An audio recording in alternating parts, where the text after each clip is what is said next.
Bismillahirrahmanirrahim. Kita masih mereka-reka kepada siapa Pak Presiden Joko Widodo berlabuh nanti di Pilkada 2024. Sejauh ini kepuasan masyarakat terhadap Pak Jokowi masih sangat tinggi ya. Nah, termasuk di Pilkada kita pasti tetap melihat bahwa kepada siapa Presiden Joko Widodo akan berlabuh.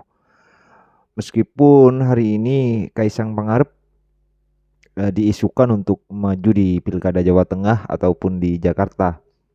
Dan kemarin Mas Kaisang sudah ketemu dengan PKS, sudah bertamu kepada kantor PKS.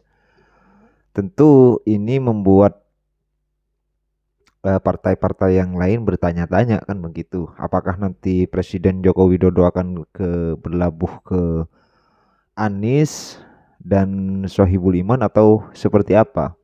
Kan begitu. Terus juga di Jawa Tengah demikian, survei terakhir di Jawa Tengah Mas Kaisang masih sangat unggul ya daripada Pak Lutfi sebagai Kapolda di Jawa Tengah.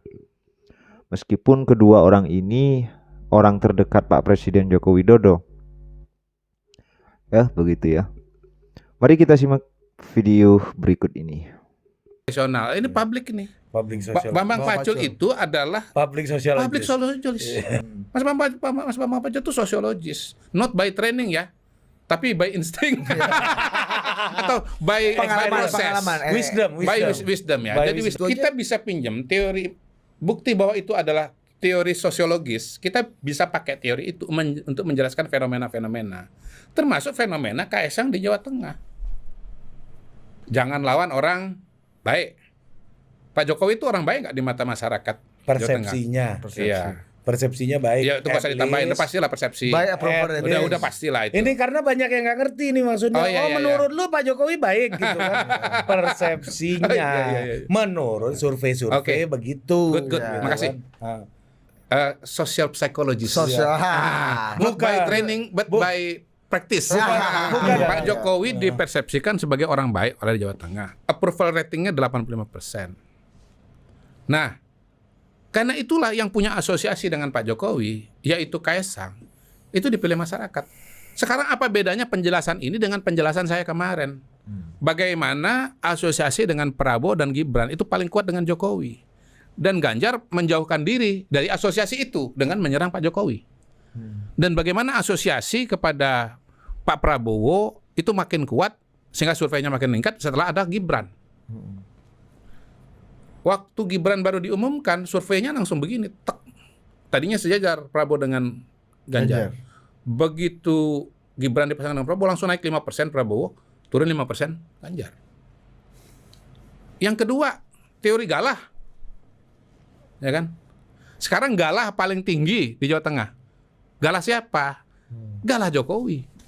Walaupun nggak punya tekan-tekan legal kan untuk majuin orang kan nggak punya. Kita balik lagi ke masyarakat. Yang kita bicarakan ini people. Persepsi. Iya. Oh ya people. Iya, teori demokrasi lah. Balik lagi ke sana. Yang punya suara siapa? Nah, pertanyaan saya ini ya. Dalam kacamata people ya. Ya ini berkaitan dengan ini. Berkaitan tapi lanjut dulu. Enggak lanjut lah. Nah, saya mau nanya nih Mr. Q. Berarti surveinya Pak Lutfi nggak naik-naik terus gitu, tiba-tiba Kaisang yang tinggi. Pak Lutfi ini, Jenderal Lutfi ini dianggap gagal dong merepresentasikan Pak Jokowi. Pertama, saya nggak pernah lihat survei, baru kemarin di Jawa Tengah. Ya.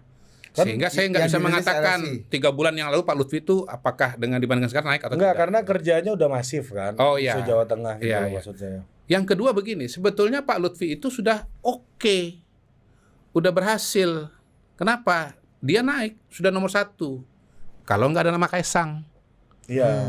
Nah yang ketiga, Pak Lutfi naik pun karena apa? Asosiasi dengan Pak Jokowi. Oh, Pak Lutfi sebesar itu kan. Oh iya dong. Pak Lutfi nih ya, misalnya nanti tetap, misalnya Kaisang maju, Pak Lutfi tetap ngotot maju. Lalu kemudian Pak Lutfi nyerang Pak Jokowi. Pak Lutfi akan jadi Ganjar. Suaranya turun. Jadi 100% Jokowi ini 3/4-nya kasih Kaisang, seperempatnya Pak Lutfi melihat. Itu yang saya bilang, bahwa pada hari ini Lutfi dengan Kaisang itu seperti Prabowo dan Ganjar di Pilpres. Di belakang dua orang itu adalah pendukung Jokowi semua. Di belakang pendukungnya Lutfi itu pendukung Jokowi, di belakang pemilihnya Kaisang itu Pak Jokowi. Ya, di belakang Pak Lutfi jelas pendukung Pak Jokowi. Jadi hampir nggak mungkin melihat skema kayak itu Pak Lutfi akan bertarung dengan Mas Kaisang ya, karena dalam satu logika. Kalau bertarung kan bisa sama. aja, kan nanti tergantung ambisi, tergantung dari dukungan partai politik. Gitu. Tapi kan gini ya, Mr. Q, dengan kekuatan Pak Lutfi ini ya, yang beliau adalah Kapolda aktif ya, masih sampai sekarang gitu ya. Ini kan menjadi simbol perlawanan terhadap PDI banget nih. Karena ini pasti kekuatannya luar biasa ini, karena polisi aktif gitu kan, yang punya infrastruktur sampai akar rumput gitu ya. Ya tapi nanti kalau maju kan harus berhenti. Ya sekarang maksudnya kan survei-survei sekarang. Iya. Ini PDI kan belum melawan. Ya itu maksud Calonnya saya. belum ada. Ya itu PDI-nya belum ada, pertanyaan calonnya saya. belum ada. Gimana caranya PDI melawan ini? Ini kayak melawan negara ini. Ya pilihan pertama adalah mengajukan calon-calon yang ada di Jawa Tengah, yang merupakan tokoh yang besar di Jawa Tengah. Misalnya tadinya Mas Bambang Pacul, tapi kan sudah kita coret kan. Karena nggak mau. Menurut keterangan tadi Pak Utut. Menurut keterangan dari Pak Utut dan Mas Pacul sendiri. Ya Pak Pacul merespon Pak Utut. Yang sisa kan misalnya Mas Hendi, Hendar Prihadi. Siapa lagi? Saya nggak hafal tuh tokoh-tokoh di Jawa Tengah itu dari PDI Perjuangan. Katanya ada lokal ya, yang lokal. Ya, misalnya ada Sri Mulyani katanya. Hah, Sri Mulyani siapa? Ada Sri Mulyani Bupati. Oh iya. Di situ. Andika. Nah, nomor 2 membawa tokoh-tokoh dari nasional. Jakarta. Kayak Ganjar dulu kan sebenarnya kayak gitu sebenarnya logikanya. Membawa kan. tokoh-tokoh dari nasional di Jawa Tengah. Misalnya Pak Andika yang sudah diwacanakan juga untuk maju di Jawa Tengah.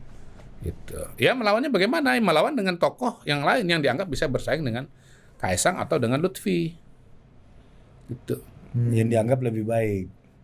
Yang dianggap lebih baik atau bisa berkompetisi.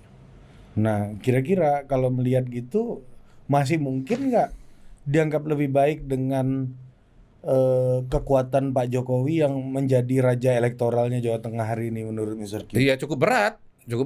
Kenapa saya katakan cukup berat? Per hari ini misalnya ya dari nama-nama yang beredar ternyata 2 yang tertinggi asosiasinya dengan Pak Jokowi kan.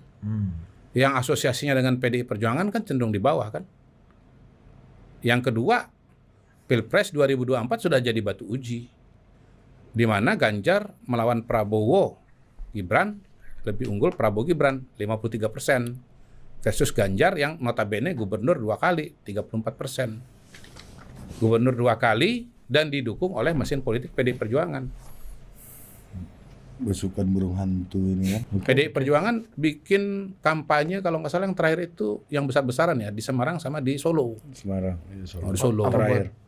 Solo di Pilpres. Buat Ganjar. Nyatanya di Solo kalau nggak salah ya Prabowo Gibran tuh menang 87%. Coba dicek. Yang jelas menang sih. Nah ini pertanyaan terakhir. Ini masih ada pertanyaan? Ini pertanyaan terakhir nih. Menurut Mr. Q, setelah 10 tahun PDI berkuasa,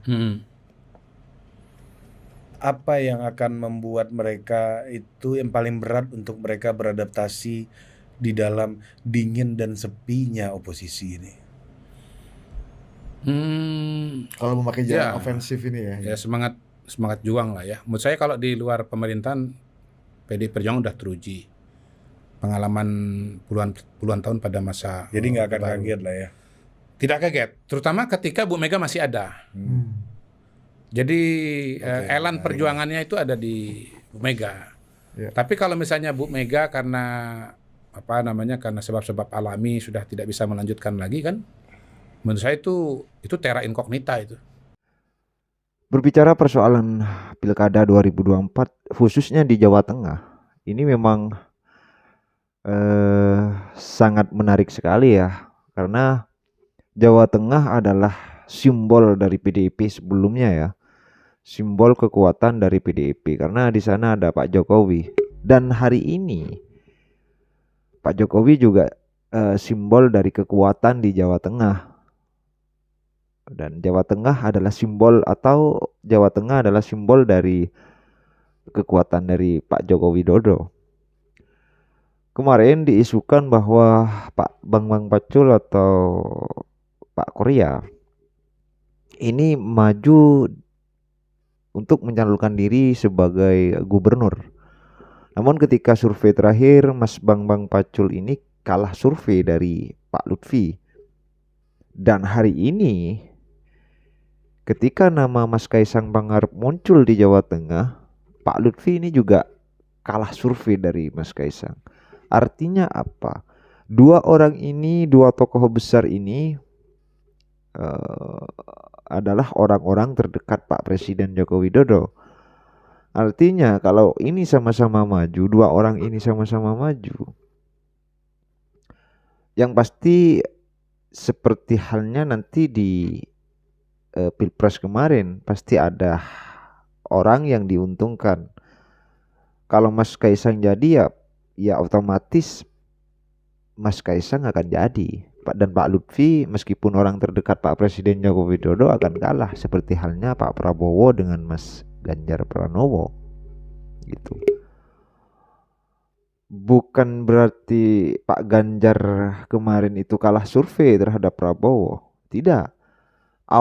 Di awal-awal Prabowo dengan Ganjar ini sama surveinya, sama-sama rating tinggi. Tapi kemudian ketika muncul nama Mas Gibran sebagai wakilnya Pak Prabowo, maka Pak Ganjar kalah survei di Jawa Tengah. Sama di Jawa Tengah hari ini di pilkada ini, sebelum Mas Kaisang muncul, Pak Lutfi memang masih surveinya tinggi. Ketika nama Mas Kaisang muncul, artinya afiliasinya Presiden Jokowi jelas kepada Mas Kaisang Pangarep. Kenapa sampai hari ini Mas Kaisang Pangarep unggul di survei terakhir begitu. Nah, sejauh ini memang Presiden Joko Widodo masih sangat berpengaruh terhadap kepuasan masyarakat. Apalagi ini Jawa Tengah. Jawa Tengah yang kemarin adalah simbol kekuatan PDIP, sekarang terbalik lagi bahwa Jawa Tengah adalah simbol kekuatan Presiden Joko Widodo. Apalagi Presiden Joko Widodo akan balik ke Solo ya. Kabar-kabar di media itu kan Pak Presiden akan balik ke Solo. Nah, ini yang kemudian menjadi hambatan besar untuk partai sebesar PDIP itu sendiri. Sedangkan di internal PDIP mungkin di Jawa Tengah kecuali Pak Bambang Pacul ini nggak ada kader-kader lain yang bisa menyaingi surveinya Pak Lutfi. Apalagi ini berbicara Mas Kaisang yang sudah jelas terahnya terhadap Pak Presiden Joko Widodo ya. Ya, bagaimana tanggapan kalian? Silahkan tulis di kolom komentar. Jangan lupa untuk di-subscribe dan like video ini. Terima kasih. Assalamualaikum warahmatullahi wabarakatuh.